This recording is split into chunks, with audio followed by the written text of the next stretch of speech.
Welcome to my new blog. आज गोटे Odia horror story सुनिया पंचायत निर्वाचन रातिर घटना स्टार्ट करवा स्टोरी आगू बढ़ेगा। आज ମୁଁ ଆପଣମାନଙ୍କୁ ଯେଉଁ ଘଟଣାଟି କହିବାକୁ ଯାଉଛି ତାକୁ ଆମ ଜଣେ ସବସ୍କ୍ରାଇବର ବ୍ରହ୍ମପୁରରୁ ପଠାଇଛନ୍ତି। ମୁଁ ମାନସ ଗଞ୍ଜାମ ଜିଲ୍ଲା ବ୍ରହ୍ମପୁର ଅଞ୍ଚଳରେ ପେଶାରେ ମୁଁ ଜଣେ ଆପଣମାନଙ୍କୁ ମୋ ଅନୁଭୂତିରୁ ଏହି ଘଟଣାଟି କହିବାକୁ ଯାଉଛି। ଘଟଣାଟି ଆଜିକୁ ଠିକ୍ 5 ବର୍ଷ ତଳ ପଞ୍ଚାୟତ ନିର୍ବାଚନ ବେଳର ଘଟଣା। ବର୍ତ୍ତମାନ ନିର୍ବାଚନ ବିଷୟରେ ସବୁଆଡ଼େ ଆଲୋଚନା ଚାଲିଥିବା ସମୟରେ ମୋର ମନେ ପଡ଼ିଯାଏ ପୂର୍ବ ନିର୍ବାଚନ ସମୟର ଏହି ଭୟାନକ ଘଟଣା। गत थर 2017 मसीह पंचायत निर्वाचन होगा समय मोर इलेक्शन ड्यूटी एक पंचायत पड़ी। 17 फेब्रुआरी 2017 पंचायत निर्वाचन होता से मु प्रिसाइडिंग ऑफिसर भाव दायित्व नहीं।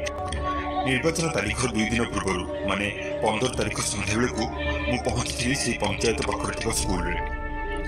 मो सहित 28 जन कर्मचारी भोट ग्रहण कार्य करने सेठू जाइए। आम से दिन संध्या बेले पहुंची राति स्कूल घरे रहिबार सब बंदोबस्त ठीक कर सारा राति पाखापाखि 12टा हेब शोवाई जे जा बिछना को जाइथिलु। नुआ जगह ठीक से निद आसु नथाए। राति 1 कि 2टा हेब आखि टिके लागिछि नाही हठात निद भांगी गला एक अस्वाभाविक शब्द। निदर उठी शब्द केउठु आसु जानिया पई कान देबार जना पड़ले कि शब्दटी बाहर आसुछि।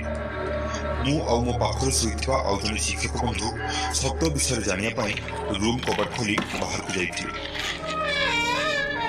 चारिआडे चाहिए किंतु किछि जना पड़ नथिला। किंतु हठात आम 2 जन को चमकाइला भली एक धला रंगर छाई स्कूल पाखरे थिबा पंचायत आड़कू धीरे धीरे जाउथिबार देखागला।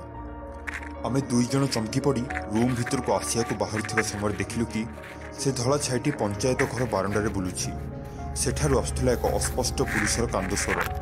संगे संगे कोर्ट थिले बुलिया कुकुर गुड़ाक बोबेबाक लगे। आम 2 जन पूरा डरी जाइथिलु और संगे संगे दौड़ी जाई रूम भीतर पशि जाइथिलु और जोर रे पाटी करी समस्त को उठाइलु। पाखरे थिबा किछि कर्मचारी आम कथा सुनी रूम कबाटी बंद कर देथिले। आम भीतर थिबा जने वयस्क कर्मचारी उपदेश अनुसार आम समस्त हनुमान चालीसा पाठ करी विश्राम नेथिलु। रातिटा जेमी सेमती कटि जाइथिला। ता परदिन सारा आमको राति घटना विषय भाविया को भी समय नथिला, कारण से दिन सारा भोट ग्रहण पाई आमको चेयर टेबुल कागज पत्र इत्यादि सबको भल भाव रेडी कर रखिबार थिला। तेणु से दिन सारा आमे माने कामरे व्यस्त रहिथिलु। राति पाहिले भोट ग्रहण सेथिपाई आमे से दिन राति 11टा हेबो खाइबी सोइयाकु चलिथिलु। शीघ्र उठिबाकु हेबो कारण सकाळ 7टारु भोट नबार थिला। समस्ते दिन सारा परिश्रम रे क्लांत होई सोई जाइथिलु। पूर्व राति परी ठीक समय 1 कि 2टा बाजिथिबो सेमिति एक अजना शब्द बाहर आसिला और आमे किछि कर्मचारी उठी पड़िथिलु। पूर्व राति आमे देखिथिबा सेही दृश्य मनरे भय सृष्टि करुथिला। तेणु आमे माने चुपचाप बिछणारे पड़ी रहिलु। किंतु बहुत बारण करबा सत्वे आमर किछि कर्मचारी बंधु आम कथा को न मानी झरका कबाट खोली बाहर को देखिथिले। किछि समय पर सेमाने जोर चित्कार करी आम पाखक दौड़ी आसिले और खन खन पाटी रे पूर्व राति आमे देखिथिबा दृश्य परी सेमाने मध्य देखिले बोली आमको कहिथिले। सेतेबेले समस्ते उठी सारिथिले। आम भितरु जने साहस करी कबाट आउ झरका को बंद कर देथिले। समस्ते एक स्वर रे हनुमान चालीसा पाठ करी पाखरे थिबा महादेव मंदिर उद्देश्य प्रणाम करी विश्राम नेथिलु। राति पाहिले थिला भोट ग्रहण। भोट ग्रहण को रूपे करिया को पड़िबो। तेणु आमे विश्राम नेउ नेउ आमको निद आसी जाइथिला। ता परदिन अपराह्न 4टा बेले भोट ग्रहण सरिला। भोट ग्रहण सरला परे आमे खाइबा पीबा कलु और सही समय आमे गाँ लोक मानकु पूर्व राति कथा कहिथिलु। सेमाने कहिथिले जे ए होउची राम विशालर आत्मा। आमे से किए पचारिबारु गाँ लोक माने कहिथिले जे राम विशाल होउची ए ग्राम पंचायतर सरपंच।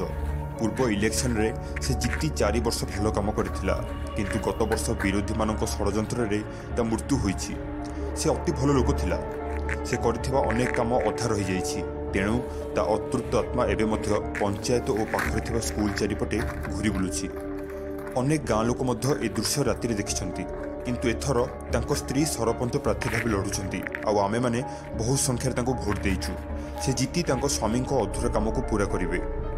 तांको स्वामी को आत्मा शांति पाइबो। आमको आउ बुझियाकू किछि बाकी रहि नथिला। आमे आउ डेरी न करी भोट बाक्स धरी फेरिथिलु। से घटना को आज को 5 वर्ष हो गलानी। କିନ୍ତୁ ସେ ଘଟଣା ଏବେ ବି ମୋ ମନରୁ ଲିଭୁ ନାହିଁ। ସ୍ଟୋରି ଭଲ ଲାଗିଲା ତ ଲାଇକ୍ ସବସ୍କ୍ରାଇବ୍ କରିବାକୁ ଜମା ଭୁଲିବେନି। ବାଏ।